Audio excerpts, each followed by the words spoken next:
Hey guys, so in this tutorial I'm actually going to be going over how to create this picture that you see right here by using your images. So follow along with me if you want to, or just rewatch it as many times as you need to in order to get your project done on time. So I just pulled this up first to show you what the end result is going to look like, but I'm going to close this out and we're going to start all over. So I'm going to go into my folders, close that one out. In this folder, I've got all four pictures that it took to create this image. So if I preview this, I got this one, this one, and lastly this. And the first thing that you want to do is actually ask yourself which character in my duplication, in my clone project, if you want to call it that, is which character is the furthest back in the picture. So in this case, this guy is the furthest back in my picture. So I'm going to start with that one and drag this into Photoshop here. So just drag it right on top, and that's it. All right, we're going to start with this one, and actually this picture is really not going to change at all. We're not going to mess with this one, but as we stack the images on top and cut out the pieces of each other picture, it's gonna make the whole picture come together. And so this is just gonna stay the way it is, but I'm gonna go over here to the layers panel and unlock it first. Okay, and then let's go back, let's grab picture number 2 because we said this is not gonna change. And I'm gonna go with this picture. It doesn't really matter what you use next, but I'm gonna use this one because I think it'll be the easiest. All right, once you place it in, you got this little box here. You got to hit enter to keep going. So hit enter, and then what we're going to use is two tools to make the cutout process happen. There's going to be two processes, and so I might make two videos if this goes too long. The first one thing we want to do is use the quick selection tool. You might remember that from like first quarter. It's the fourth button down from your toolbar. Grab that quick selection tool, and got this little circle here. I'm just gonna click inside of my character to get the best selection possible.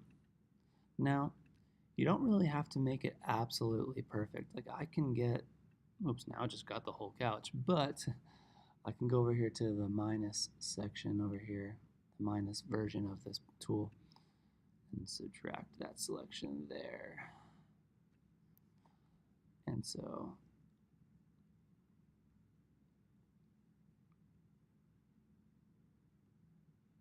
yeah, and I'm actually going to include some of this couch here because I don't need it to be absolutely perfect, because I just need to think about where like overlap is going to happen. So,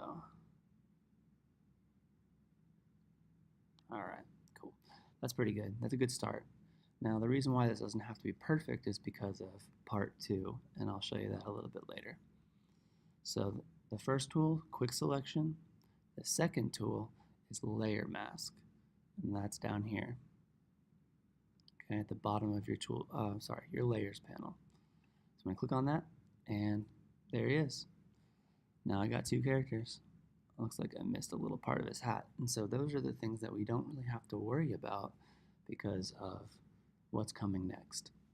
Okay, so I got two characters, looking good. Let's get another one.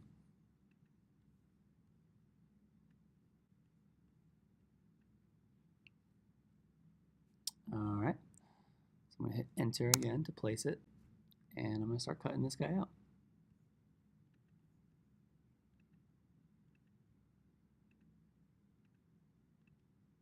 Remember, it doesn't have to be perfect.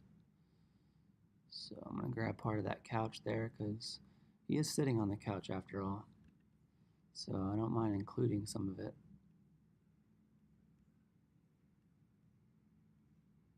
If you guys are having trouble with the quick selection tool,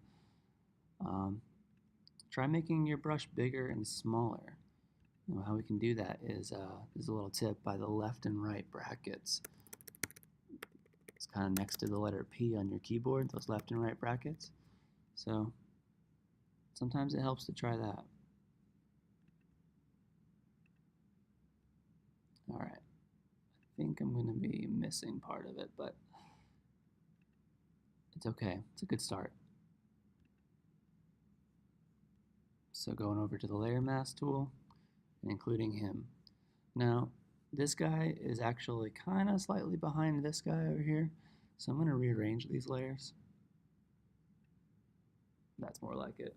His knee should be coming in front of this second character. So I just rearranged those a little bit.